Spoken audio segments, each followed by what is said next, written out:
Денеска на 60-та седница на Советот на општина Кавадарци се расправаше за неколку материјали од интерес за граѓаните.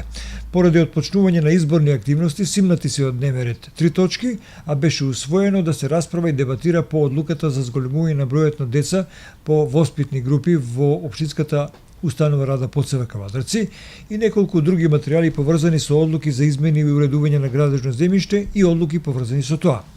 Освен тоа на дневен ред беше и одлуката за продолжување на работното време на угостителските објекти во општина Кавадарци. Копијата се кршеа околу предлагањето на 2 точки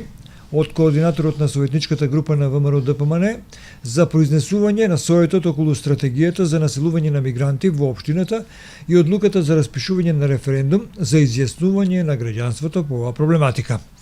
По гласањето сепак овие точки беа ставени на дневен ред, а на самата пауза која уследи потоа се дебатираше за предлозите или консултациите поврзани со предлагањето и дебатирањето за кандидатите за највисокото општинско признание на градата 7 септември.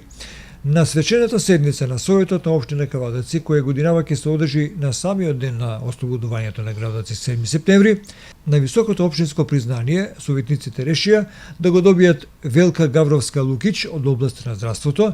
Перо Бојков од област на архитектурата и Катерина Танева од областа на музичката уметност.